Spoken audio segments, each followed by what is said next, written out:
Hi everyone, it's Amy's Epic Stuff for Sale, back with another video while I'm on my way to work. Figured I'd give some reselling tips and just some information. Hope everyone is doing well. Wishing blessings, happy health, and safety for everyone out there. So I'm going to talk a little bit about the bin store that we have now in my area, which I'm so thankful for. It has basically the Amazon returns. Last weekend they actually did new in-box stuff from Walmart, like from clearance stuff. Just, a plethora of stuff. I believe there were shoes there. I haven't had a chance to check on the shoe side because that's something that I don't know a lot about. That I do need to dabble a little bit more into it. Because remember, research is key. Knowledge is power. So I will say that you always want to do your due diligence, I think is the word, and make sure that you're doing your research. When you're looking up something, make sure that if you're going to be selling it on a platform like eBay, Mercari, Poshmark, any of those, that you keep in mind not only the fees, but how much are you paying for it? You got to keep that in mind because especially on like eBay, you've got, you got to pay for shipping. Whether you're doing free shipping or calculated shipping or however you're doing your shipping, everybody does it differently. Fees for shipping is still there. So don't kid yourself on that one. Make sure that you're somewhat knowledgeable on shipping because if not, it can cost you. Trust me, you can. If you listen to some of my other ride to work resell tips, I talk about that I had, an issue at the very beginning because I didn't understand shipping in both auction and buy it now. So I had to learn shipping because it can cost you. But you also want to know what is something selling for, meaning what is it being listed for, but also the key is what is it being sold for? What has it sold for? Are there more solds than there are listed? Because if there's more solds than listed, then there's a higher demand for that, meaning people are looking for it. People are going to spend money on that, or most likely spend money on it. How long that's going to take is up to the market. So you've got to keep that in mind. How long do you want to hold on to something? How quickly do you need to flip your money? I used to be what they would call a slow dime. Now I'm a fast nickel. Actually, I think I'm in between. But I am trying to get a little bit better with the fast nickel because fast nickel means, if you can pick it up for low, which that's the business we're in, you buy it low, sell it high. That's just how it is. So anybody that don't agree with that, I'm sorry. Every retail store that you've ever been to does the exact same thing. They purchase their merchandise from somewhere at a very low cost, and then they put it in the store and they mark up the price. And that's just how goods work. I was in retail for a very long time, and I can also tell you that just because you see clearance on an item in a store doesn't mean that if you would have been there 2 weeks ago, a week ago, when it was on sale, that it wouldn't have been cheaper than what that clearance price is showing. But I have seen firsthand that many people, as soon as they see the word clearance, they automatically think that that is a very good deal and it's cheaper, when they could have bought it on sale, like I said, a couple of weeks ago and gotten it for a lot less. So don't let that fool you. Trust me, I know firsthand. I was in department stores before, actually I started off when I first started working, I worked at a Dollar General, and then later on in life I worked at both a Sears store, corporate, and a hometown. So when I say that, I've seen it, I've had very close people to me work in Walmart. So this is how it works. So anyway, going back to what I was saying, so you want to make sure that you're paying attention to not just what somebody is listing it for, but also what it's selling for and how much is available of the item. If you're going to be selling it local, then picking something up for $1 and flipping it for $10 and making $9 profit is not bad. But if you're going to pick it up for $1 and it's going to sell for $10 and it's got to have shipping and it's going to have fees because you're paying you're paying eBay or whoever you're paying a fee to list it on their platform, then it might be something that you want to definitely check out. If it's something that's going to be that fast nickel, then maybe it's worth going ahead and just getting a couple of bucks for it. If you have 10 items and you're getting $3 for, these items, well, 3 times 10 is $30. So then you figure out, well, how much did I just pay for those 10 items?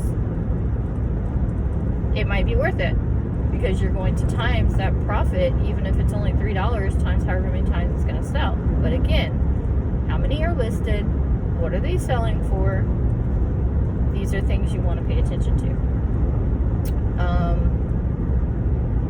I'm not a big clothes seller. I never have been. However, I will dabble in clothes. I do sell some clothes. At the very start, I started trying to do clothes, and I just didn't find out it wasn't for me. It was too time consuming. It was just frustrating. So I got away from it. But then later on, I went ahead and started dabbling in clothes again. I don't go crazy with measurements. I do try to show some kind of measurements, but it is what it is. I show the tag, I usually show across the chest, and I usually show the length, down from the collar to the bottom of the shirt if I'm doing a shirt. If I do a pair of jeans, I might show across the hips, basically. They're all flat lay is what they call it because the clothing is laying flat.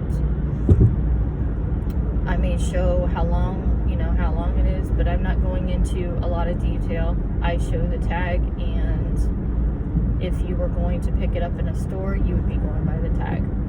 So I feel that, that's what it is. Now, there has been times, I will tell you, that a tag says something, and apparently, somehow, some way, it's not true to size. Well, then I go back to my first statement about this, and that is, I try to show the measurement, at least part of it. And you'd be surprised how many people don't actually look at pictures or look at descriptions on eBay and different stuff like that. They just presume that it is what it is and they go with it. And that's not always the case, especially when you're buying online, because you don't have that, try on and different stuff like that. So I would say that another tip is to, give a little bit of measurements. Don't go crazy, and, be as honest as you can. If you see, a stain on something or a small pinhole or something like that, show it, disclose it, put it in your listing.